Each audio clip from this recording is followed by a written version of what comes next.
The 568th edition of the Four Corners podcast starts right now. This is the Four Corners podcast.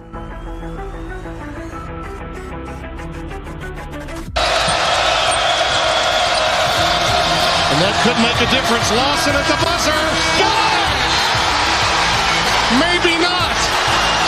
Ty Lawson wins it at the buzzer. Deep three. And Green rips down the rebound in traffic. 4-on-1. What a great job. What a terrific job in transition. I mean, you couldn't plan that any better as a coach. Gets the roll. Here we go. Page has it. Carolina down one. 84-83. Page into the front court with 4 seconds. Page to the rim. Got it! He got it! 9/10 of a second to go. Inbounds. Washington gets it to Warren. His full court shot. No good. Marcus Page baby. Does it for the Tar Heels. Carolina wins it. Don't force it if you're Goss. Comes in. Blocked by Meeks. Buried up ahead to Jackson. And he tucks it down for the 5-point lead. Matthews off the mark. And this year the confetti is going to fall for North Carolina. They're not going to be denied this time. Inside 30 overall. Love, top of the key. Oh! Big time delivery. Here are your hosts, Josh Marlowe and Anthony Pagnotta. Hello and welcome to another edition of the Four Corners podcast. We are powered by Carolina Electrical Services. Josh and Anthony here with you guys once again on a Sunday night. Have a fun edition of the pod planned for you guys. CBS Sports' insider Jon Rothstein, who hosts the Inside College Basketball Now podcast, spoke on Carolina's offseason, and we're here to kind of react to that and go through that. This was recorded before Carolina added Luka Bogovac to the roster, but nonetheless, still some fun stuff in there that we're going to comb through over the next 30 to 45 minutes or so. Also, NBA Summer League is officially underway with the California Classic. Harrison Ingram, RJ Davis, Armando Bacot, guys that are in action. Harrison Ingram right now playing right now for the Spurs. We'll talk about the start to Summer League for those guys as well. We start every edition of the pod, though, as we always do, with the pod thought of the day. We go to Harriet Beecher Stowe for today's pod thought. That thought is, quote, when you get into a tight place and everything goes against you till it seems as though you cannot hold on a minute longer, never give up, for that is just a place in time that the tide will turn, end quote. There's no doubt that a lot went against Carolina a year ago. They lost a ton of close games, a lot of 1-2 possession games in the non-conference season, lost some games in the ACC season, lost one in the ACC tournament, and then, of course, in the NCAA tournament, they lost to Ole Miss back in the round of 64. And the hope is that that's not the case this upcoming year. The hope is that Hubert Davis, Jim Tanner, the coaching staff, and the front office have put together a roster that looks a lot more like what we're used to seeing from Carolina in terms of size, in terms of depth. Ashton and I covered that when we did the alumni game recap last week. And then also just in terms of wins, where hopefully this team and program, they win the type of games we expect to win, which is, roughly 28, 29, 30 games on an annual basis, competing for ACC regular and conference tournament championships, then, of course, advancing deep into the NCAA tournament. So, I thought that was a pretty good quote to kind of set the scene for where we are at right now in the offseason. And, look, I think it's been a good offseason. It's been a fun offseason. They've kept us very busy. They've kept us occupied with stuff to talk about on a week-in, week-out basis. And before you know it, while we're sitting here and we're all ready for college football season to get here, before we know it, we will be talking about this team in preseason basketball, and we'll be talking about games that'll matter later this upcoming year. Let's turn our attention to the task at hand, and that is Jon Rothstein talking about Carolina on his podcast, Inside College Basketball Now. I'm a subscriber to it. If you love college basketball, I recommend you to subscribe to it as well. Dear friend of the show, Nada Edwards, who's the producer for the Ion College Basketball Podcast, he also produces this one as well. And, Jon Rothstein is, he's got a place in the college basketball media. Some people think of him as a tool bag. Some people think of him as a hack because he tweets the same things and he has his corny sayings. There's one thing you cannot deny, though. The man loves college basketball. There's not a guy that knows the sport better than he does. And so when he talks, I think it's someone that you should listen to, and that's what we're about to do here today. As I mentioned, he addressed Carolina's offseason on an edition of the podcast back earlier this spring, but it was before we added Luka to the roster. But some of the stuff I think applies very well. Let's start with the first piece of audio where Jon Rothstein was talking out loud about what he expects Carolina's starting five to look like next season. You look at the rest of the starting five, you know what I think about Trimble. He's going to be a first-team All-ACC caliber player. Jaren Stevenson has left some things to be desired for the first few years of his college career. He could find new life in Chapel Hill. Caleb Wilson is somebody I've talked to many people throughout, the recruiting circles, and if people have seen him play recently, he looks the part of being a major, major impact guy at power forward. And Visar is somebody who, for all intents and purposes, can produce at the college level. The strength for North Carolina is up front, not in the backcourt. You look at the rest of the starting five, you know what I think about Trimble. He's going to be a first-team All-ACC caliber player. Jaren Stevenson. All right, so there you go. That's Jon Rothstein speaking about Carolina's starting five for the next year. He projects that Trimble, Kyan Evans, Jaren Stevenson, Caleb Wilson, Henry Visar, the transfer from Arizona. Of course, this was before we added Luka, as I mentioned. But when you watch some of the alumni game footage, there was times where you saw that five on the court playing. It wasn't together because Caleb Wilson was playing on the alumni team, but when you hear Jon Rothstein kind of project that to potentially be Carolina's starting five, what comes to mind for you, Anthony, as we welcome in here to this edition of the show? Because I don't think there was ever a world, even when they added Jaren Stevenson, before they added Luka Bogovac, that we were maybe expecting Jaren Stevenson, the Alabama transfer, to be a starter for Carolina this upcoming season. Yeah, it's wild, to be honest with you, because you look at that starting lineup and you're talking about a lineup that's as big as any in the country. I mean, you're talking about three guys in the starting lineup that are 6'9" or bigger. That's asking a lot from this group. And, I mean, look, I've said it with Caleb Wilson. I think he's a guy that has a chance to be your leading scorer. I think that's out of the 4 spot.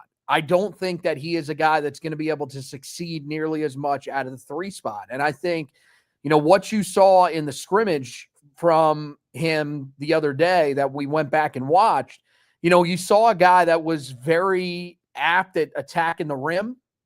You saw a guy that can rebound at a really high level. You want that guy playing close to the rim. And I don't think that you can really do that if you're playing him at that 3 spot. So I would be stunned if that is the starting lineup for Carolina. I just think it's a little bit too big. I think, there's a good chance that with Luka coming over, that he's going to end up being the guy that's in the starting lineup there. But even if not, even if for some reason he doesn't get cleared, I think they'll probably go with a smaller lineup because they're going to want more versatility. Now, the thing that I will say is that can Caleb Wilson guard the 3? Yes, Caleb Wilson can guard anywhere from the 4 to the 1. And I feel pretty comfortable with him doing that. You could maybe even say certain 5s, he could be able to guard them as well. So, I feel pretty confident that this is a guy that is going to factor in somewhere in the starting lineup. I think it's probably at the 4 spot. And then I think Carolina will probably have to go a little bit smaller, whether it is Jonathan Powell or if it's Luka Bogovac at that 3 spot. I think that's probably the way that Carolina ultimately goes. But, I think talent-wise, if you're just basing it off of who are the 5 most talented players on the roster, then this is probably the group of guys that you're going to go with. It's just I don't see this being a starting lineup or being the lineup that we see play primarily the most this season. It's just there's just too much size there, I feel like. Yeah, well, I also don't think it's Carolina's most gifted starting five. I think Luka Bogovac is a more gifted player than Jaren Stevenson. All this really depends on is Caleb Wilson the guy? Because as we've learned with Hubert Davis and this system and the way that it functions, when you've got someone of consequence at that stretch four spot, Carolina's different. Like it's really just that simple. You saw what happened when Brady Manick got inserted into the starting lineup. You saw what it looked like with Harrison Ingram from start to finish. I don't know what the year ends like if the five we saw at the end of the year last year plays from start to finish. But I don't think Carolina was certainly been a bubble team. I think they would have won some games in the non-con to put them solidly in the field, and maybe they have a better seed, and maybe they are not playing in the first four, and maybe they win a game in the round of 64 and they get knocked out in the round of 32. It was when you look at the Pete Nance year where they really struggled. And I thought that was more of a coaching issue where they asked a guy to be something that he was not. And had they played him to his strengths, I think Carolina's season would have gone differently. The good news is that Caleb Wilson is everything that Hubert Davis wants and demands out of that four spot. He's a guy that can stretch the floor. He's a guy that can play and guard multiple positions when he gets switched out onto the perimeter. I think there will be a effort and a willingness and a desire to get to the glass, whether it's the offensive or the defensive glass.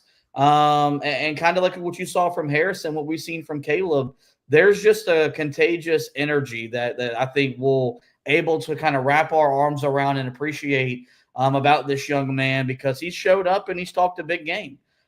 He knows what's being asked of him, knows what's being demanded of him. And if the alumni game was any indication, I don't think he's going to be afraid of the expectation. But I do think this lineup that you saw Jon Rothstein project as one that maybe was going to be Carolina's starting five, I think that'll be a lineup you see quite a bit. Kind of like what we saw with Duke last year, where they were just able to overwhelm teams with their size and their length and their physicality. Carolina has that in their arsenal if they so choose to play that way this year. And so I do think, to give you credit, because you kind of seem a little bit more open to that being the starting five than I am with the arrival of Luka. Whether that's the starting five or closing five, I don't know. I do think that is a five-man unit you will see Hubert Davis deploy early and often when we get into the 2025-26 campaign. Just depends on how well they defend. That's really what it's going to be. And I think with Caleb Wilson, there is a chance that he's going to be able to defend it well. I just wonder, how does it translate on the offensive end of the floor? Because I think that Caleb Wilson is a guy whose back to the basket game is really polished.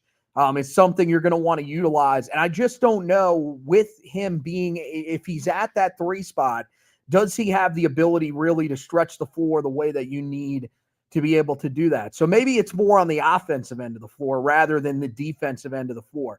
I think defensively, they'll probably be fine because, like I said, with Wilson being able to guard anywhere from the 4 to the 1, with Jaren Stevenson having some position versatility as well defensively, I think Carolina's fine there. It's just, does it translate? I mean, even you look at Jaren Stevenson, does it really translate with him, at the 4 spot? Is he a guy that can really be what Carolina's looking for at that 4 spot? Because you have to ask the question, ultimately, what does he look like in Carolina's system? Because when he was with Alabama, he was a guy that Alabama used almost exclusively as a guy that played on the perimeter. They wanted him to be a guy that was playing and shooting from the outside.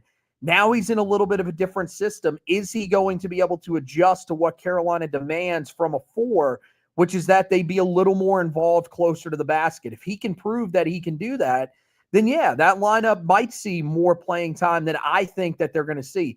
I wouldn't necessarily say I'm really open to that being the starting lineup. I don't think there's any way that you brought in Luka Bogovac and you're looking at him as a guy that's coming off the bench. You brought him in to start. So, like I said, I think your best lineup, my starting lineup right now, would be Kyan Evans, Seth Trimble, Luka Bogovac, Caleb Wilson, and Henry Vesar. That would be my starting lineup right there. And I think that's the best lineup that Carolina has available to them. If they do not get Bogovac here, then I believe that you're going to have to toy around with it a little bit. But I think that the best lineup in that case might be Evans, Trimble, Jonathan Powell, Caleb Wilson, and Henry Vesar. So, I mean, look, I'm open to the bigger lineup. I think there's times that you can use it, but it really just depends. Can Caleb Wilson thrive in that 3 role? Yeah, when you speak of getting Luka here, just an update, he's cleared the UNC side of coming over. He's now got to go through the NCAA. No reason for panic to set in just yet. This is typically how this stuff goes. From everything I've been told, they're still very confident that he'll be in classes, he'll be enrolled when school starts in August, and they can have him for the fall, as opposed to having to wait until December to get him when classes start up in January. But sometimes that's the case, and I do think if that were to happen, I think Jonathan Powell would be the guy that they would be looking to slide in there just because of his shooting. Like you could tell in the alumni game, and if you go back and watch some film from him, his previous stop, man, like he can shoot it. And I think in a better system with better players, with better looks, I think this could be a guy that could really open up the floor for Carolina, whether he's doing so in a starting capacity or coming off the bench and being a guy that really comes in and spreads the floor and provides offense for that second unit. The second piece of audio we'll hear from Jon Rothstein is something you heard there where he's talking about when he projected the starting 5, but he talked about Seth Trimble, and he talks about he projects him to have an all-ACC caliber season. Now, the lone returning player of significance for the Tar Heels from last year's team that made the NCAA tournament and lost to Ole Miss in the round of 64 is Seth Trimble. And I think Seth Trimble is going to have a first-team All-ACC caliber season.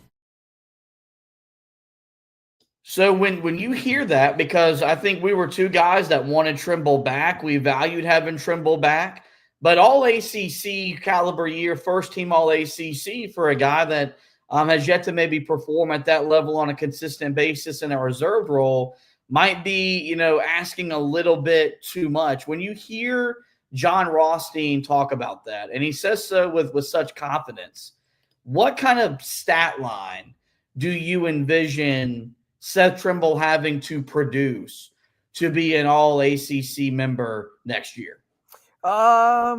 Probably somewhere in that 18-6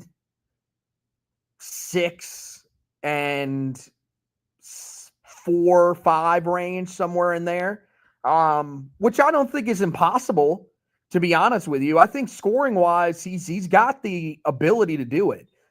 We saw it again in the scrimmage, in the alumni scrimmage. You got to look at a guy that looks like he can handle being a guy that needs to score the basketball for this team. And I think that's something that you're going to see translate early in the season. I really believe that this is a guy that's going to be able to score the ball just about as well as anybody on this roster. I just think, with him being now in control of things for this roster, with him being the leader that everybody's going to be counting on. And I think there's going to be a lot of the times where he's going to be the primary ball handler for Carolina. There's going to be a lot of situations where him and Kyan Evans are sharing that role. I think he's going to be able to create some offense for himself. We know that he's that guy that can slash to the basket. We know that he's got the ability to get to the rim. He's done it for the last few years. And last year, really, he came into his own, and that's when he started to be able to score the ball at a high rate, was when he was getting to the basket and either drawing those fouls or finishing at the rim. This year, I think you're going to see a guy that's a little more complete, is going to be able to carry over that early season shooting. Last year, he got off to a great start shooting the ball from the outside. It was just for some reason it didn't carry over for him once the team went out to Maui. Really, once he got injured, and he came back, you never really saw the same Seth Trimble. And so I'm thinking that this year that shooting is going to carry over from the early part of the regular season. When they're in the non-conference, I think he'll shoot it very well. And I think that'll carry over into the ACC portion of the schedule. And I think he's a guy that could lead this team in scoring. You know, we've been debating all offseason who is going to be this team's leading scorer this year. I think that there are a lot of different answers that we've gone with. Kyan Evans, Caleb Wilson was a guy that I said could lead this team in scoring. Henry Vasar. There are a lot of guys that we've been looking. Even Luka Bogovac is a guy that we've talked about potentially leading this team in scoring. I don't think we've talked enough about the situation of Seth Trimble leading this team in scoring, which I think is a very realistic thing that could happen this year. And if he does that, then I find it hard to believe that he will not be an all-ACC caliber guy unless for some reason this team is just that bad. Yeah, I did think that you saw when it was in the alumni game, which there's no RJ Davis on the floor. You saw the RJ Davis you saw scored 34 points on the road against Memphis in an exhibition. I do think there will be an empowering of him to just look and seek and generate offense for himself. He's the best driver that's on this roster. Mm-hmm. There's not a guy on the roster, I think, especially in the backcourt, that can get to the rim the way he can get to the rim. He gets so low, and he gets just such good leverage against the defender that he should live at the foul line. Like, this should be a guy that is shooting 5-6 free throws a game because of how quick his first step is, with how his ability to contort his body, hang in the air, do all kind of different types of things with his athletic ability. That I do think that will really go a long way for his scoring, because I think his shooting is going to be kind of what it's been throughout his time at Carolina. I think it's going to be streaky. I think there'll be times where he's shooting 40% from three over a 3, 4, 5 game sample size. And then there will be times where he's shooting 27% from three. Okay, so when that's happening, and that's fine, because shooting is all about, it's like hitting in baseball. You're going to go through valleys, you're going to climb the mountain. How do you supplement that? If there's one thing you could really criticize RJ Davis at times for, is that when he wasn't making shots, what else could he get to the line enough to score the basketball? No, he couldn't. But because he wasn't the driver or the finisher that I think Seth Trimble is. And so I've kind of been very hesitant and pushed back on the notion that I think he would lead Carolina in scoring. I think I've gone as far to say I think he would be a bad sign for Carolina if he was Carolina's leading scorer. Ashton thinks he's going to average over 20 points per game. He feels more confident about that after what he saw at the alumni game a week ago. But regardless, he has more offensive firepower than I think I even give him credit for. Like, as someone that values his defensive presence, as someone that really wants him to organize and get the others involved, I do think he needs to be a guy that is mindful of, hey, I can take games over offensively. You go back to the Duke game in the ACC tournament when Carolina was down, 22 in the second half, who fueled the comeback?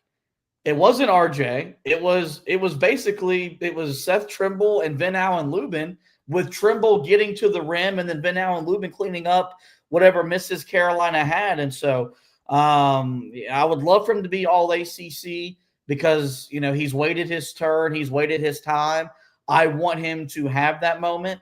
And I think you're right. If he averages 18 and 6 and 3 rebounds, he's going to be first team all ACC. At that rate, if Carolina's got the wins that we hope they have, you could talk about him being an All-American, especially with what he does for Carolina on the defensive end of the floor. So this is what I think makes Seth Trimble special and unique, and why I think the fan base is ready to kind of wrap their arms around him and show love to him, because in a time and era where guys leave when they don't get the opportunities, he has stayed.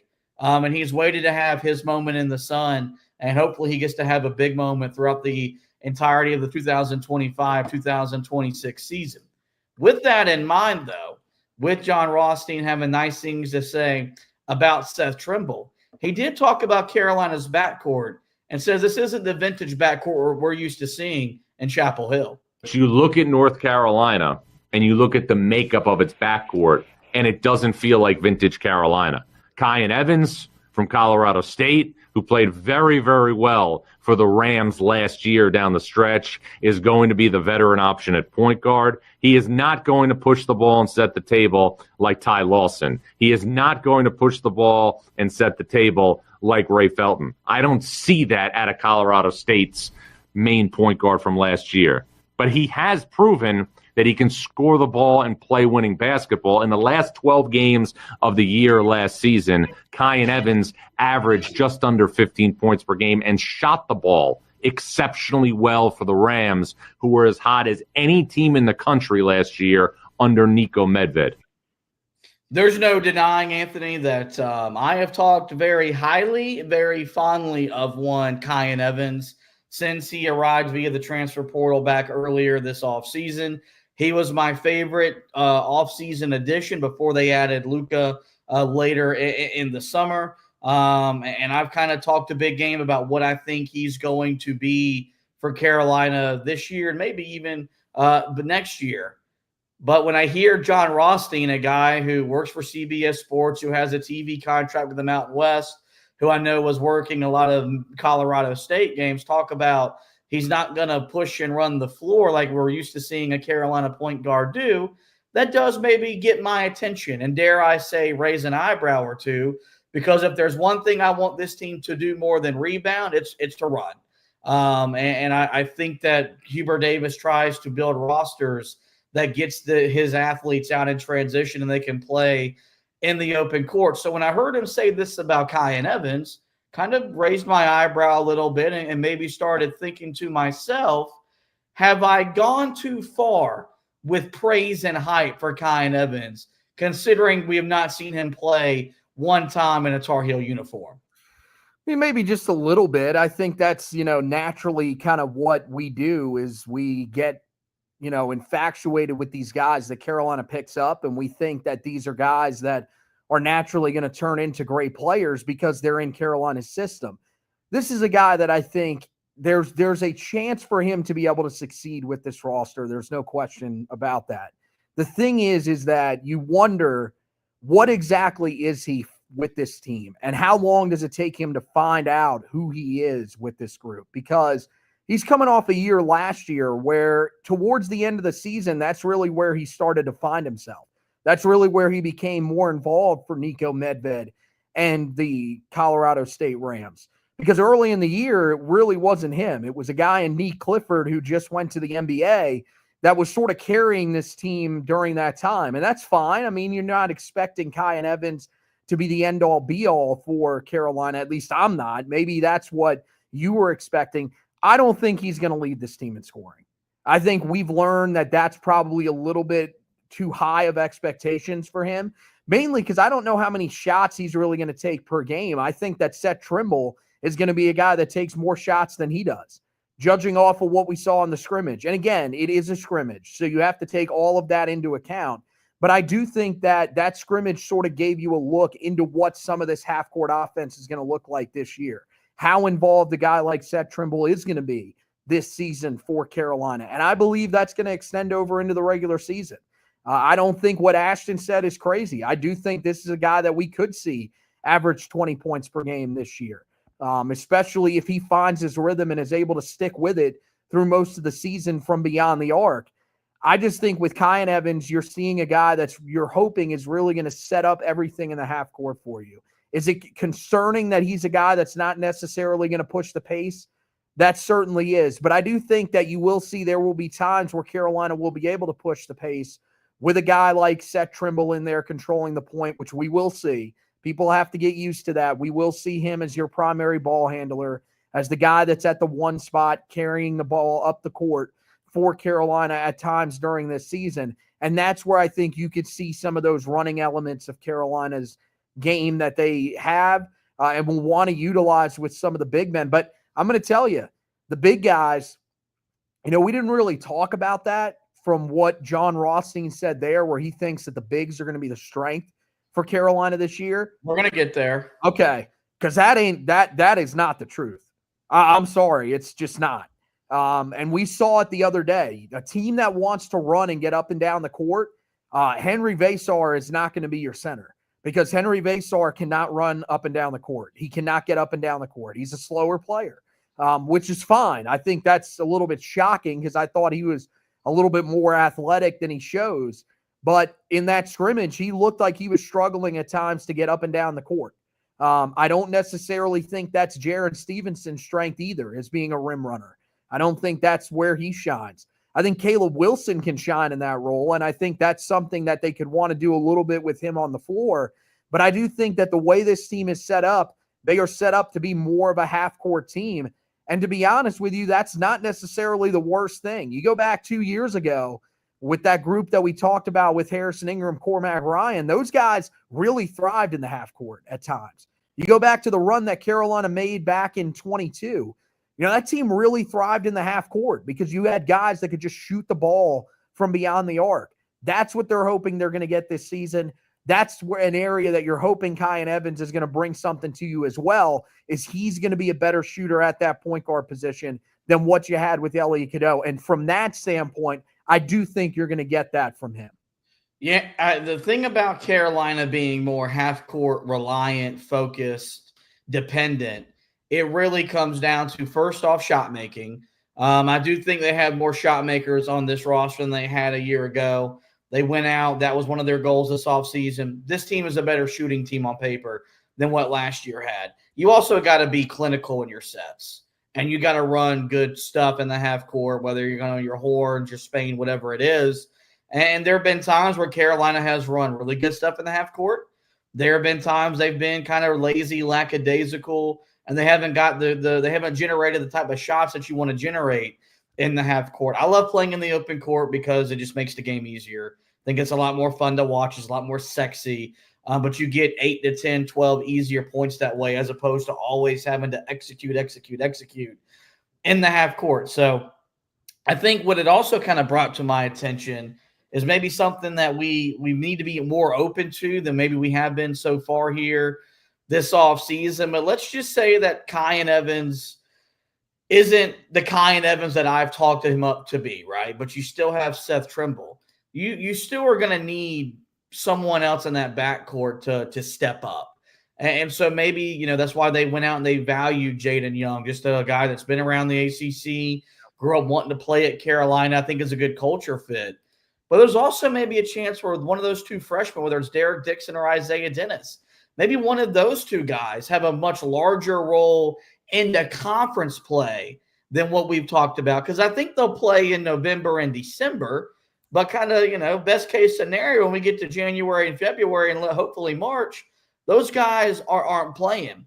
You look at Isaiah Dennis and some of the stuff they put out, that's a guy that I think if there's a reason where he gets more minutes, that guy's a bucket, dude. Like that guy, it's in his DNA to put the ball in the basket. And so I do think it's something that maybe we have to be a little bit more open to, is that these freshmen are maybe going to have larger roles than we expected them to have, even though they'll be coming off the bench, as opposed to guys like RJ Davis, Caleb Love, most recently Elliot Cadeau, who started as true freshmen.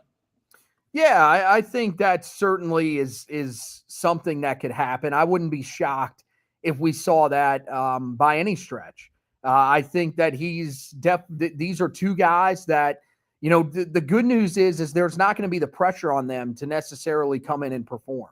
Because if you get good performances from guys like Jaden Young ahead of them, and if Kyan Evans can, be even remotely the player that we're talking about him possibly being, then you don't necessarily need these guys to step up. And when they have less pressure, that's when these guys really seem to shine for Carolina, is when you don't need them to be the superstars.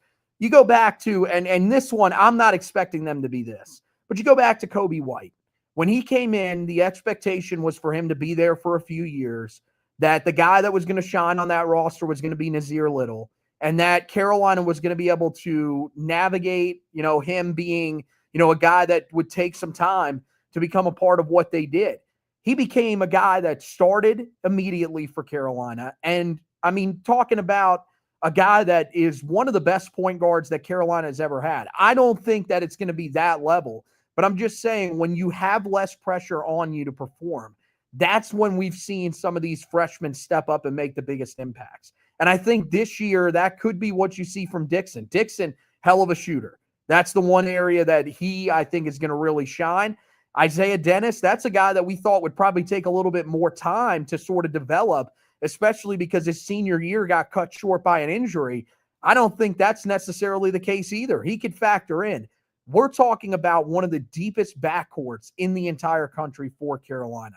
Because if you factor in Jonathan Powell, there'll be times where he'll play the 3. There'll also be times where he'll probably be your 2.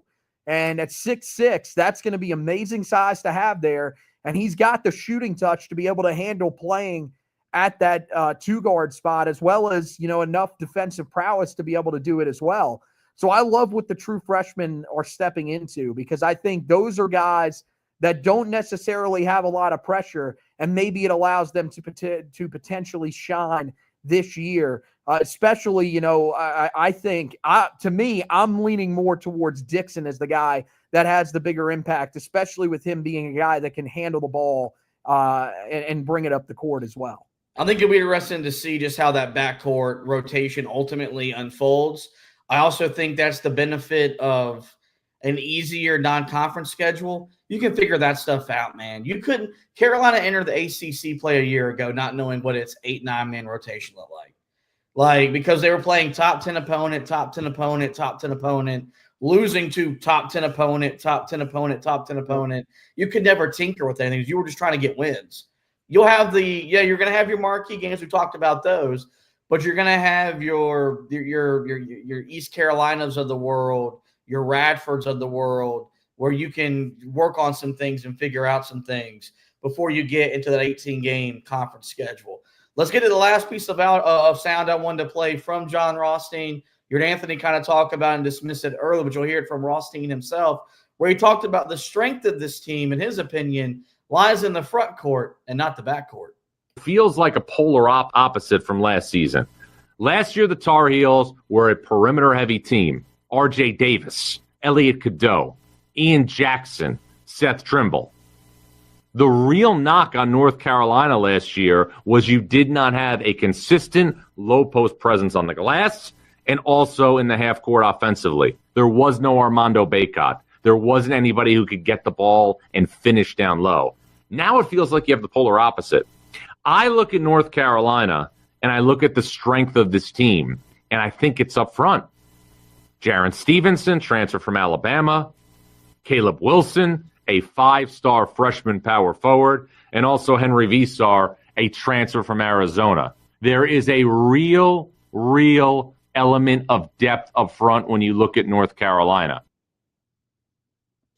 All right, so we just got done talking about the depth you believe that exists in the backcourt. You just went through, Jaron Stevenson, Caleb Wilson, Henry Visar. You've also got Zayden High, James Brown back as well in Carolina's front court. But you disagree with where you think that that's the strength of this team. What about Jon Rothstein's statement, I guess, do you disagree with? Because if you're counting Luka as a front court player, I do think there's an argument to be made that could be the strength of Carolina more opposed to the backcourt, even though there is a more depth in both units than maybe we thought we were able to attain back when the portal opened earlier this offseason.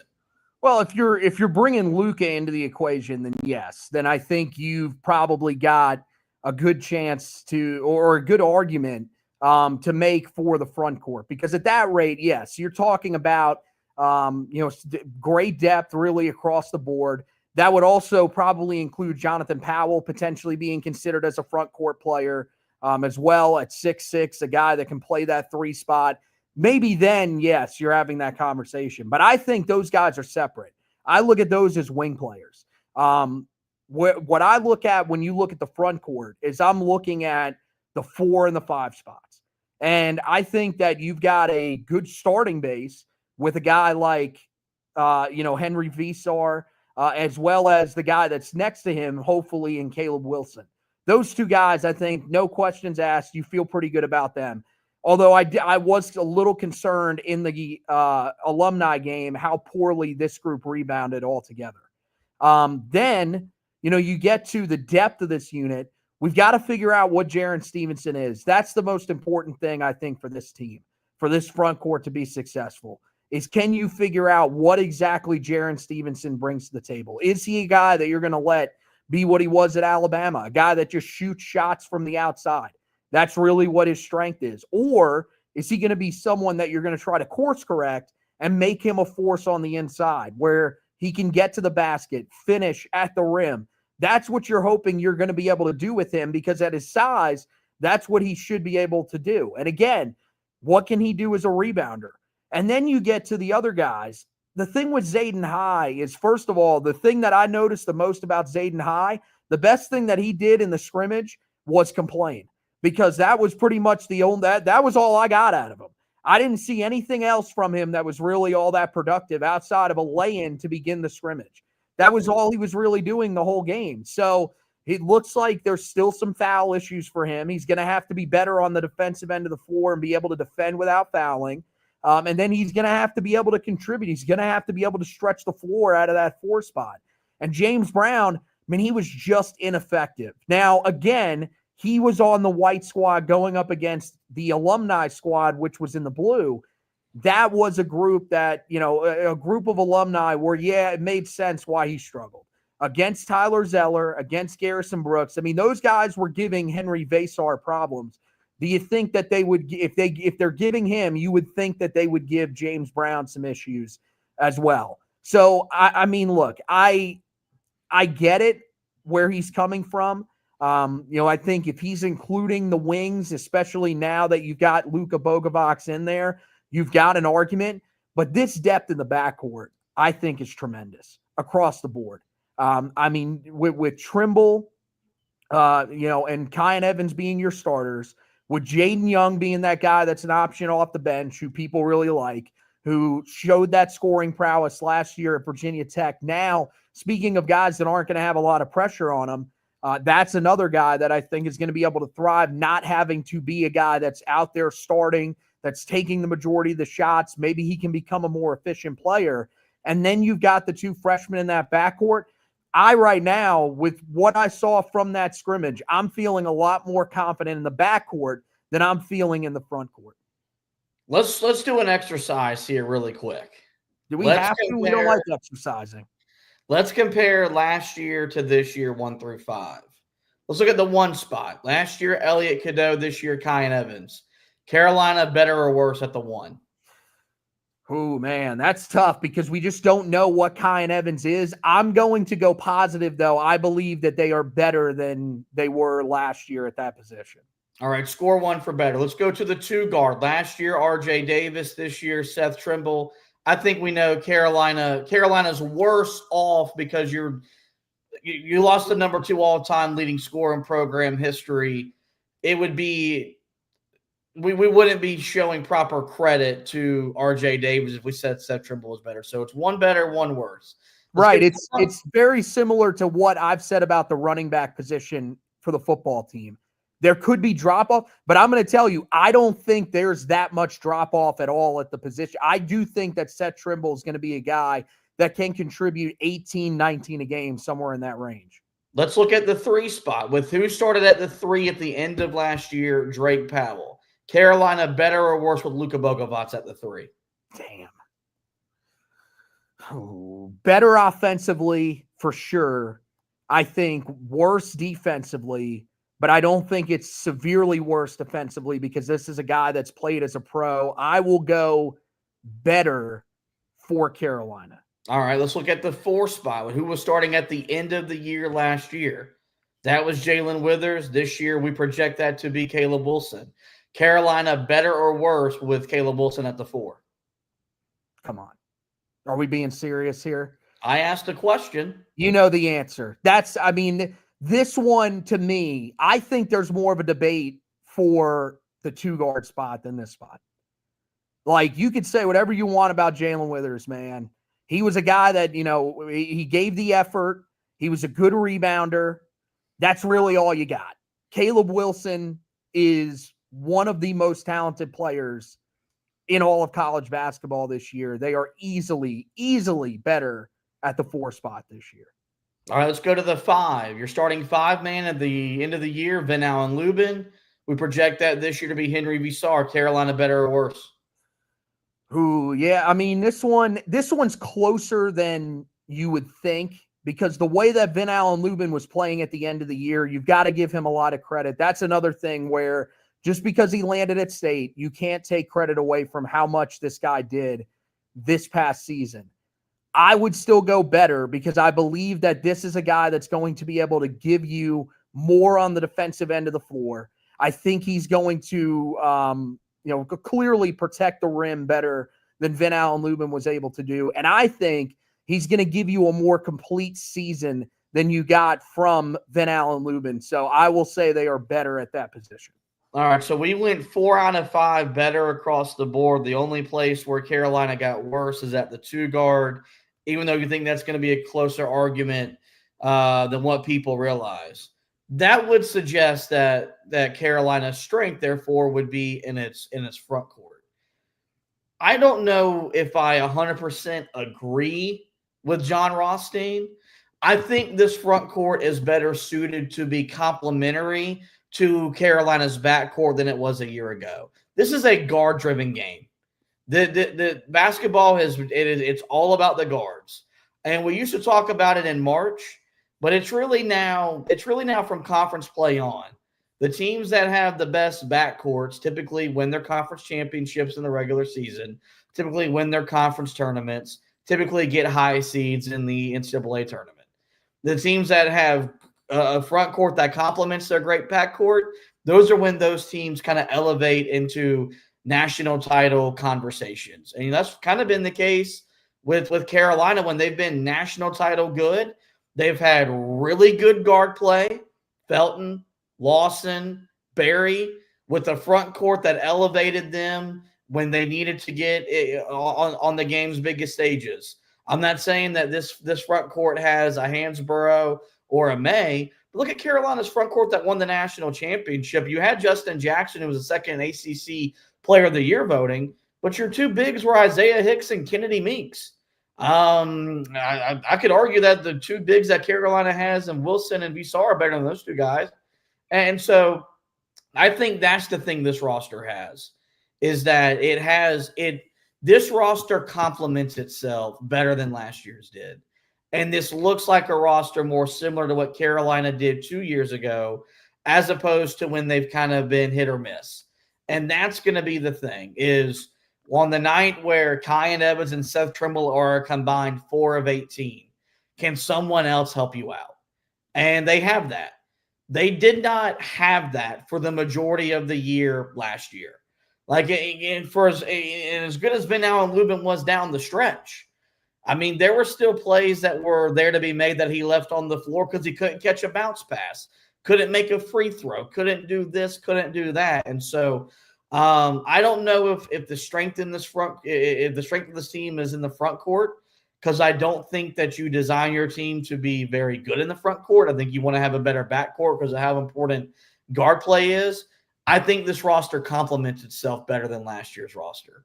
And that's the most important thing. And if all the pieces in the puzzle come together and they fit like a glove, then I do think that Carolina is primed to look like the Carolina we're used to seeing and what Hubert Davis needs them to look like to ensure he's on the sidelines in Chapel Hill for the foreseeable future.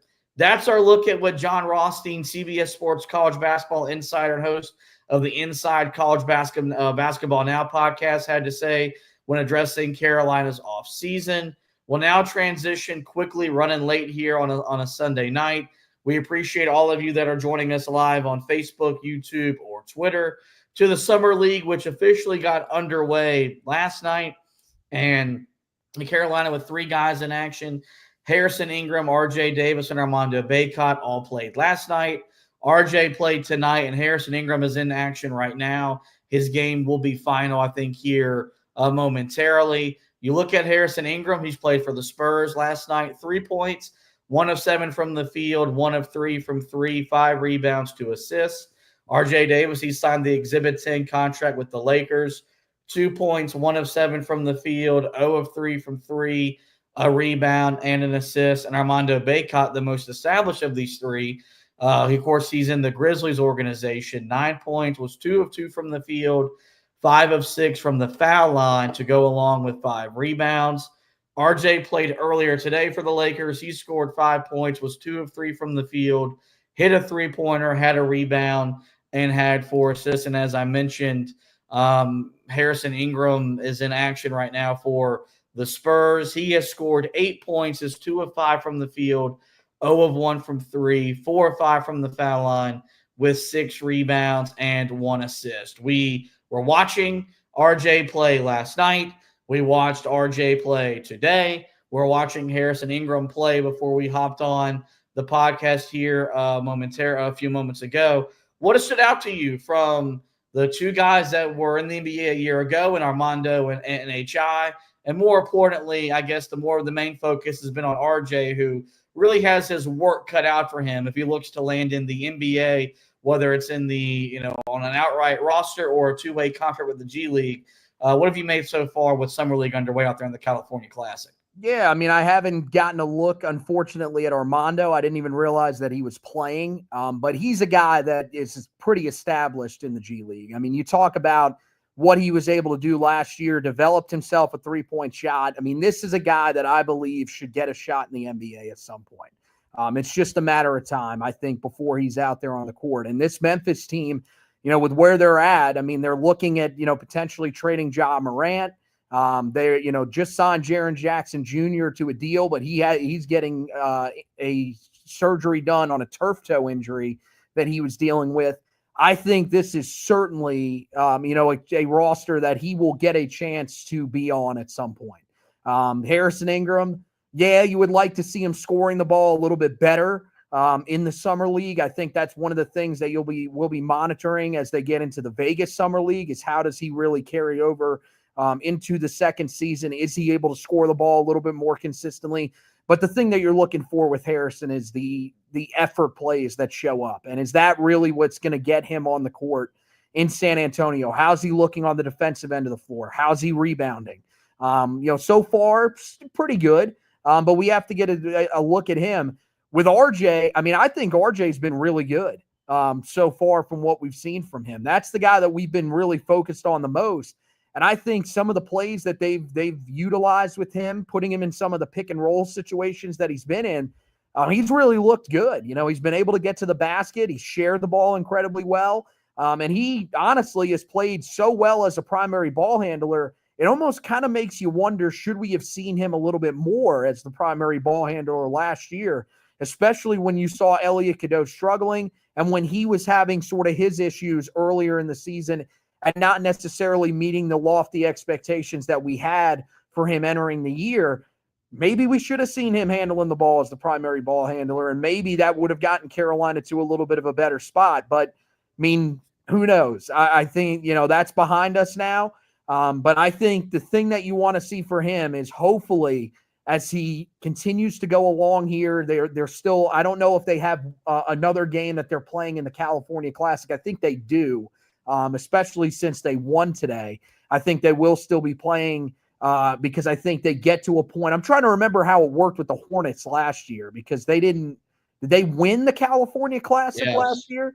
And so maybe they end up playing another game here. I don't remember exactly how it worked, but if they do, I'll be interested to see if he gets more playing time, and hopefully he can get a little more playing time once he gets out to Vegas, because I think if he does, he's going to be able to prove to these guys that he's going to be able to stick around in the G League and really make some sort of career for himself, at least to start out his career. And you never know where it can go from there.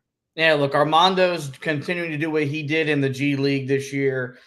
His progression, I think, speaks volumes about the player development that exists within that Grizzlies organization, and also kind of shows you that he was capable of being that guy. But Carolina never asked him to be that guy, because that's how drastic the game is from the college to the NBA level, even with so many principles from the NBA level kind of filtering down into the college game. You saw Harrison Ingram make Harrison Ingram plays where, yes, he's gifted, he's got ability.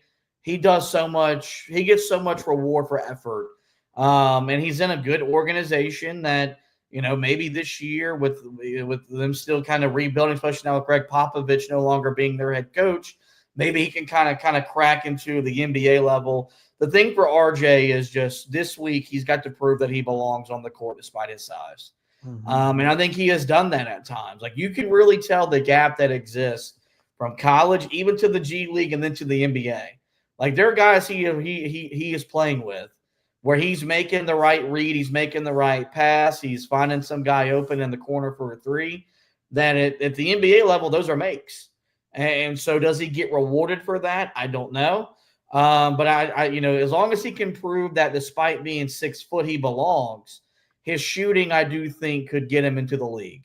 And so that's the most important thing about this upcoming 10 days for him, is just maximizing that time in Las Vegas, where you're basically an open tryout for, yes, the Lakers, but the other 29 teams that'll be in attendance as well. And so, we'll be here as we record throughout the rest of the summer, kind of monitoring and kind of updating on what those guys are doing as they try to make their way into the NBA. Of course, Drake Powell will be in action as well as the first round selection under Hubert Davis that we'll talk about once his action gets underway later this week as well. One closing note for you guys, and then we'll get out of here for tonight.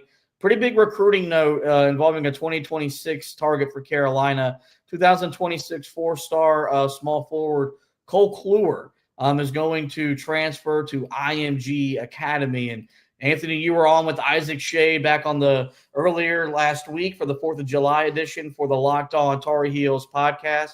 And y'all talked about his recruitment, how important it is for Hubert Davis and Carolina in that 2026 class.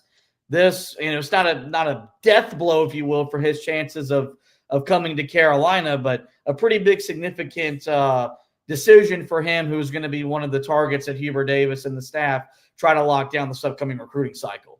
Yeah, there's no doubt about that. I mean, he's going to be one of the top guys that Carolina's looking to bring in, a guy from the home state that grew up at Hillsboro or down the road in Hillsboro, went to Caldwell Academy, which is in Greensboro, and was a guy that, Carolina was, looking like they were in a pretty good spot with. And I think they still will be. The thing is that now going down to the state of Florida, that Florida is going to be heavily involved in this recruitment. They're coming off the national championship, which is certainly going to help them. Connecticut, also a school that's going to be heavily involved, you would imagine.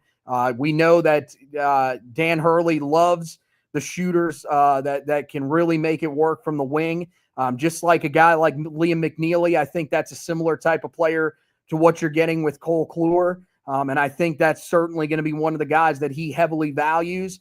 I think this takes a little bit of the pressure off of Carolina, but at the same time, I do think that you're still wanting to get this one if you're the Tar Heels, because this is a guy that comes from in-state.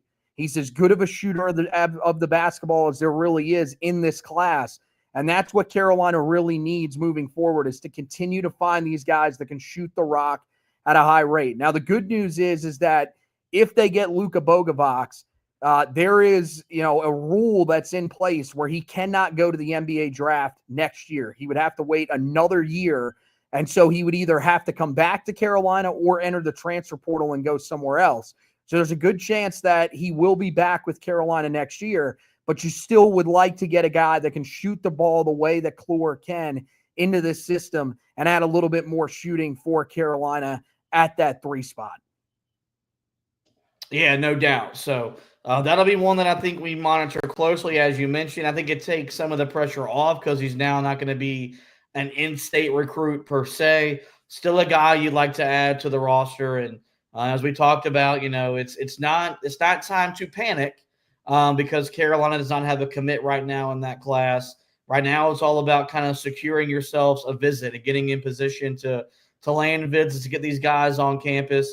We've seen Labor Day start to emerge as a big weekend for basketball recruiting. That's the first football game of the year. We'll see how that ultimately plays out as the rest of the summer AAU circuit continues to march forward. That's going to wrap up, though, this edition of the Four Corners podcast. In the meantime, guys, we'll direct your attention to the website. That's HeelToughBlog.com. We're in the off season for both football and basketball. A lot of recruiting for both programs are being covered. But before you know it, we'll be getting you ready for the football season with position previews and the like. So make sure you visit our website every single day. That's HeelToughBlog.com, the latest and the best coverage of Carolina basketball and Tar Heel football. As for the podcast, you guys know where to find us. Every major podcasting platform, simply search the Four Corners Podcast and we'll pop up. There, we encourage you guys to rate, review, and subscribe. That way you don't miss any editions of the show throughout the remainder of the basketball off season, including, finally, the debut edition of the What If series that'll come your way this Thursday night. Make sure you hit that subscribe button. That way you don't miss our series talking about the biggest what ifs in Carolina basketball history, decade by decade. We'll start with the 1950s and work our way all the way through the 2010s. So that's going to – so make sure you hit that subscribe button and that you don't miss any of that content throughout the remainder of the offseason. With that, guys, it is going to wrap up this edition of the show. I do want to thank Anthony once again for hosting with me. We want to thank you guys for watching and listening. And as always, go Tar Heels.